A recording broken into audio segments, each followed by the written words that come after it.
ನಮ್ದಂತರೂ ಪೂಜೆ ಎಲ್ಲ ಮುಗಿದಿದೆ, ಮಹಾಮಂಗಳಾರತಿನೂ ಆಯಿತು. ಈಗ ಊಟ ಮಾಡೋದು. ಬಟ್ ನಾನು ಇನ್ನು ರೆಡಿ ಆಗೋಕ್ಕಾಗಿಲ್ಲ. ಈವ್ನಿಂಗ್ ರೆಡಿ ಆಗೋಣ ಅಂತ ಡ್ರೆಸ್ಸಲ್ಲೇ ಇದ್ಬಿಟ್ಟಿದ್ದೀನಿ. ಖುಷಿಗಷ್ಟೇ, ನನ್ನ ಮಗಳಿಗಷ್ಟೇ ಸ್ವಲ್ಪ ಅವಳಿಗೆ ಡ್ರೆಸ್ ಸೆನ್ಸ್ ಮಾಡಿ ಅವಳು ಪುಟ್ಟ ಗೌರಿ ಪುಟ್ಟ ವರಲಕ್ಷ್ಮಿ ಅಂತ ಅವಳಿಗೆ ರೆಡಿ ಮಾಡಿದ್ದೀವಿ. ಹಾಗಾಗಿ ಅಮ್ಮ ಅವಳು ನಾನು 3 ಜನ ಮಹಾಮಂಗಳಾರತಿ ಮಾಡಿ ಪೂಜೆ ಅಂತ ಮುಗಿಸಿದ್ದೀವಿ. ಈವ್ನಿಂಗ್ ನೋಡೋಣ, ಈವ್ನಿಂಗ್ ರೆಡಿ ಆಗ್ತೀನಲ್ಲ ಆವಾಗ ಮಾಡೋಣ. ಈಗ ಊಟ ಮಾಡೋಣ. ಊಟ ಮಾಡೋ ಟೈಮ್ ಆಯಿತು, 11 ಗಂಟೆ ಆಗೋಯ್ತು ನೋಡಿ. ಇನ್ನೀಗ ಊಟ ಅಮ್ಮ ಏನೇನು ಮಾಡಿದಾಳೋ ಗೊತ್ತಿಲ್ಲ. ಒಟ್ಟು ಬರೋಷ್ಟೊತ್ತಿಗೆ ಅಮ್ಮನೆ ಎಲ್ಲ ಮಾಡಿದ್ರು. ಇದು ದೇವ್ರ ಮನೆ ನೋಡಿ, ಇಲ್ಲೇನೂ ಪೂಜೆ ಮಾಡಿದ್ದಾಳೆ ಅಮ್ಮ. ಇಲ್ಲೆಲ್ಲ ಇಡ್ತಾ ಇದ್ದಾರೆ ಅಮ್ಮ ಊಟ. ಅಮ್ಮ ಇವತ್ತು ಉಪವಾಸ ಅಂತ. ಅಮ್ಮ ಉಪವಾಸನಾ? ಹೌದು, ಉಪವಾಸ ಇರಬೇಕಂತೆ. ಲಕ್ಷ್ಮೀ ಪೂಜೆ ಮಾಡಿದವರು, ಹಂಗಾಗಿ ಅಮ್ಮ ಉಪವಾಸ ಇರ್ತಾವೆ. ನಮ್ದಷ್ಟೇ ಊಟ. ಇಲ್ಲೆಲ್ಲ ಇಡಾತಾಳೆ ಮಮ್ಮಿ. ಬನ್ನಿ ಊಟ ಏನೇನು ಮಾಡಿದ್ದಾರೆ ನೋಡೋಣ.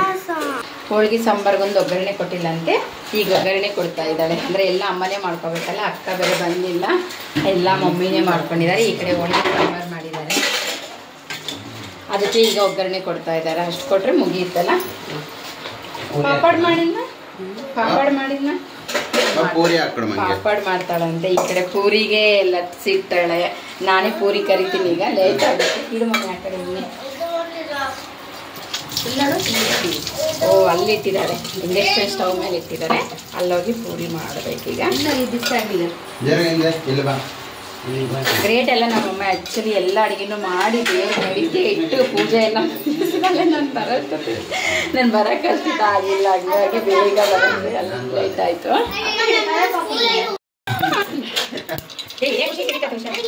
ಚಿಕ್ಕರ್ಬೇಗೋಸ್ಕರ ನನ್ನೆಲ್ಲ ಕಡೆ ಕಳಿಸಿದ್ದಾರೆ.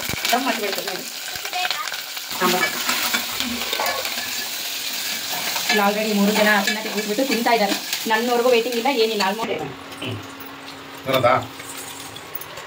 ಏನಿಲ್ಲ ಇದ್ರು ಹಪ್ಪಳ ಇರಬೇಕು. ಎರಡಷ್ಟೇ ನಾನು ಲಟ್ಸಿದ್ದೀನಿ, ಅಷ್ಟು ಸಮ ಬಂದಿಲ್ಲ. ಹಾಗಾಗಿ ಅಮ್ಮನೇ ಮಾಡ್ತಿದ್ದಾಳೆ. ಮಮ್ಮಿ ನೀನು ಮಾಡು, ನಾನು ಕರಿತೀನಿ ಎಣ್ಣೆಗೆ ಹಾಕಿ ಅಂತ ಹೇಳಿದೆ.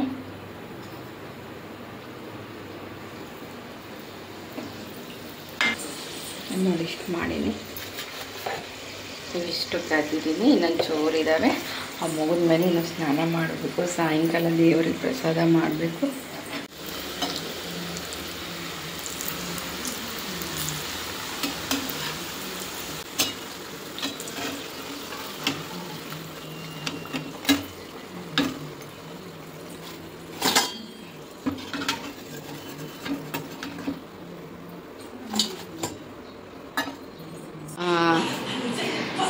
ಇಲ್ಲಿ ನನ್ನ ಮಗಳಿಗೆ ಸೀರೆ ಉಡ್ಸೋದ್ರಲ್ಲಿ ನಾವು ಇಷ್ಟರೂ ಕುಸ್ತಿ ಮಾಡ್ತಾ ಇದ್ದೀವಿ. ನಾನಿನ್ನೂ ರೆಡಿಯಾಗಿಲ್ಲ. ಈ ಕಡೆ ಮಮ್ಮಿನೂ ರೆಡಿಯಾಗಿದ್ದಾಳೆ. ಸ್ನಾನ ಮಾಡಿ ಮತ್ತೆ ಇನ್ನೊಂದು ಸೀರೆ ಹೊಸದು ಹಾಕ್ಕೊಂಡು ರೆಡಿ ಆಗಿಬಿಟ್ಟಿದೆ. ನೀನು ಅಂಟ ಅವಡೆ ಹೇಳು ಅಲ್ಲಿ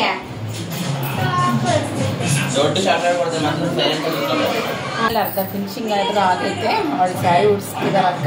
ನಮ್ಮ ಅಮ್ಮನೂ ರೆಡಿ ಆಗಿಬಿಟ್ಟಿದ್ದಾಳೆ. ಇನ್ನು ನಾನಂತೂ ಇನ್ನೂ ಸ್ನಾನ ಮಾಡಿದ್ದೀನಿ. ಈಗ ಸಾಯಂಕಾಲ ಸ್ವಲ್ಪ ಮೈ ಸ್ನಾನ ಮಾಡಿಬಿಟ್ಟೆ ನಾನು ಹೋಗಿ ಸ್ಯಾರಿ ಉಟ್ಕೋಬೇಕು. ಅಷ್ಟೊಳಗೆ ಅಕ್ಕ ಸ್ವಲ್ಪ ವೇಟ್ ಮಾಡೋಣ ಅಂತ ಇಲ್ಲಿ ಬಂದಿದ್ದೀನಿ. ಆಲ್ಮೋಸ್ಟ್ ಅವಳು ಒಂದು ಹಂತಕ್ಕೆ ಬಂದಿದೆ. ಅವಳಿಗೆ ಈಗ ರೆಡಿ ಮಾಡೋದಷ್ಟೇ ಇದೆ. ಅಷ್ಟೊಳಗೆ ನಾನು ಹೋಗಿ ಸ್ಯಾರಿ ಉಟ್ಕೊಂಡು ನಾನು ರೆಡಿ ಆಗ್ತೀನಿ. ಅವಳ ಸ್ವಲ್ಪ ಹೇರ್ ಸ್ಟೈಲ್ ಮಾಡ್ಕೊಂಡಿದ್ದೀನಿ ಅಷ್ಟೇ. ನಾನಿನ್ನ ಏನೂ ಮಾಡಿಲ್ಲ. ಸ್ವಲ್ಪ ಪೊಂಗಲ್ ಮಾಡಂದರೆ ಮಮ್ಮಿ ನಾನು ಪೊಂಗಲ್ ಮಾಡೀನಿ, ಅಷ್ಟು ಬಿಟ್ಟರೆ ಬಟ್ಟೆ ಏನಿಲ್ಲ. ಈಗ ಒಂದು ಸ್ವಲ್ಪ ಇದನ್ನು ಮಾಡ್ಕೊಂಡ್ಬಿಟ್ರೆ ಮುಗಿತೈತೆ. ನಾನು ಸ್ಯಾರಿ ಉಟ್ಕೋಬೇಕೀಗ. ಆ್ಯಕ್ಚುಲಿ ನನ್ನ ಸ್ಯಾರಿ ಯಾವುದು ಗೊತ್ತಾ? ಈ ಸ್ಯಾರಿ ನೋಡಿರಿ ಹೇಗಿದೆ, ಕಾಮೆಂಟ್ ಮಾಡಿ. ಈ ಸ್ಯಾರಿ ಆ್ಯಕ್ಚುಲಿ ತುಂಬ ಚೆನ್ನಾಗಿದೆ. ಇದು ಇವತ್ತೇ ಫಸ್ಟ್ ಉಡ್ತಾ ಇದ್ದೀನಿ. ಇನ್ನು ನಾನಿದು ಲಕ್ಷ್ಮಿ ಹಬ್ಬಕ್ಕಂತಲೇ ತೊಗೊಂಡಿದ್ದೀನಿ. ಈಗ ಇದನ್ನು ಉಟ್ಕೊಂಡು ರೆಡಿ ಆದಮೇಲೆ ಬನ್ನಿ. ನನ್ನ ಸ್ಯಾರಿ ನೋಡ್ರಿ ಹೇಗಿದೆ ಅಂತ ಕಾಮೆಂಟ್ ಮಾಡಿ. ಬಟ್ ಇನ್ನೂ ರೆಡಿ ಆಗಿಲ್ಲ. ಸ್ಯಾರಿ ಉಟ್ಕೊಳ್ಳೋದೇ ಇಷ್ಟೊತ್ತಾಯಿತು. ಈಗ ಅಕ್ಕ ಖುಷಿನ ರೆಡಿ ಮಾಡ್ತಿದ್ದಾಳೆ.